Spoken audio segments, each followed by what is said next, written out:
I'm Jake Dockterman, and I've spent the past 6 weeks here at the Broad researching the function of the FUS protein in mouse lung fibroblasts with the special context of gene regulation. So the FUS protein is an RNA-binding protein. It's found in mice. There's an equivalent protein, same protein with a different name, found in humans. That name is TLS, which stands for translocated in liposarcoma. And that name comes from its tendency to move to a different part of the genome and create a fusion protein, which then is correlated with cancer, hence the name translocated in liposarcoma. So the FUS protein is one of the first proteins to be upregulated in an innate immune response. And we thought that it might be very important in an innate immune response because it's so upregulated so early. So what an innate immune response means, and here's a diagram here, there are many TLRs, toll-like receptors, throughout the cell on the inside and on the outside. And those toll-like receptors each will bind to a certain motif. And when they do bind to a certain motif, they incite a signal transduction cascade, which then leads to the expression of immune genes and an immune response. So FUS is one of the first things that this phenomenon actually upregulates. And the way the FUS protein works, it's an RNA binding protein. At rest, it has two binding sites that at rest are bound together. And when in the presence of a certain RNA sequence, one binding site binds to the RNA sequence, and the other binding site binds to transcription factors, which then disrupts transcription and regulates gene regulation. So we really wanted to see what the targets of the FUS protein were during an innate immune response.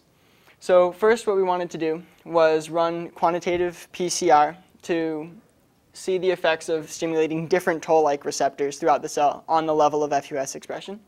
And then after that, we wanted to stimulate the cells stimulate the toll-like receptors and also knock down FUS in one population of cells and not knock down FUS in another population of cells, and then compare the differences in gene expression between the two to see what FUS is actually doing.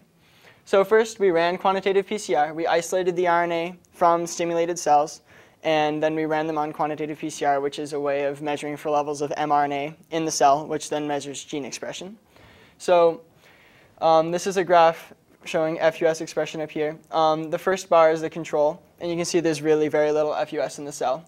This is TLR4 stimulation. You can see there's a little bit more. TLR3 stimulation is here, and you can see there's a bit more. And TLR2 stimulation is here, and you can see there's a lot more FUS expression.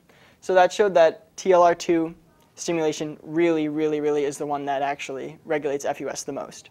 So after we did that, we used RNA interference, which pretty much is a process in which you create viruses that have RNA that codes for FUS, and you introduce it into the cell, and as soon as the cell sees that RNA, it shuts down FUS production completely. So we used two different RNA constructs to knock down FUS. Those two are here. And we used two different mock constructs that didn't knock down FUS but still underwent RNAi, just to have our controls. So we ran qPCR again testing for FUS expression just to make sure that the knockdown cells actually did not have FUS and make sure that the non-knockdown, the controls, actually did. So here's the FUS expression up here again. And here are the two control constructs that supposedly did have FUS, and you can see that there is a lot of FUS in here. And here are the two knockdown constructs, knockdown populations that supposedly did not have FUS, and you can see that there really is very little FUS. This is a little outlier, and that sample actually turned out to be okay as we ran our later experiment. So after we saw that our samples were good, we ran them on microarrays, and the way that works is RNA hybridizes on the thing on the chip to probes, and when they hybridize, they emit fluorescence, and you can measure gene expression by the level of fluorescence.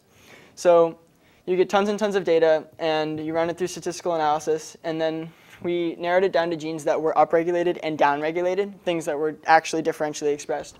And this is a heat map, which is just a way of expressing that data. Red means upregulated, blue means downregulated. And this is a heat map of the 50 most upregulated and downregulated genes.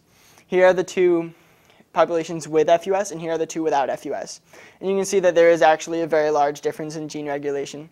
And here is another control of quality. You can see that the highest score was FUS, actually. And you can see that in the ones without FUS, there really isn't FUS, and in the ones with FUS, there really is. And actually, this bar here, the one that we thought might not be so good, turned out to be just as blue as the others, so that showed that it was actually okay.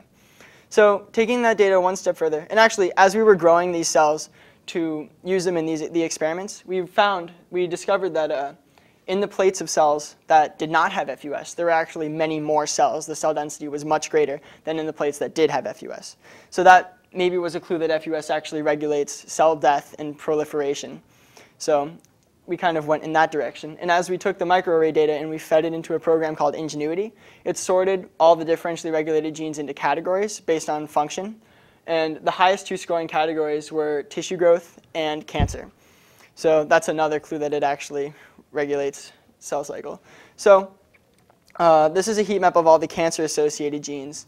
And seeing that FUS actually does appear to regulate cancer genes, that inspired me to do another experiment. I put knockdown and control cells in a 96-well plate, the same number of cells, and I let them grow for 18 hours, and I took pictures of them. And this is a population of cells with FUS, and you can see how many there are there. There aren't very many at all. And here's a population of cells that did not have FUS, and you can see that there is actually a huge number of cells there.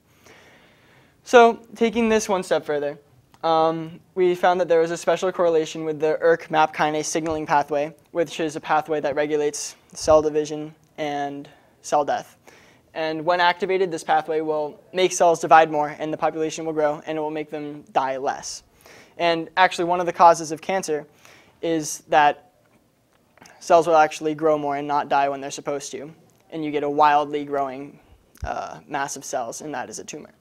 So this pathway is often implicated in cancer, and what we found was that in the absence of FUS, 6 proteins, shown here in red, RAS, Paxillin, PKC, HSP27, MNK, and MYC, all those proteins were actually found in much higher abundance, in the absence of FUS. So that led us to believe that FUS actually acts as a tumor suppressor gene, suppressing these proteins that will lead to cancer when overexpressed. And so that was our findings. And that actually leads us to believe, along with the visual data here and the heat map data, that the translocation and fusion protein that has been correlated with cancer probably causes cancer by losing the regulation of this pathway.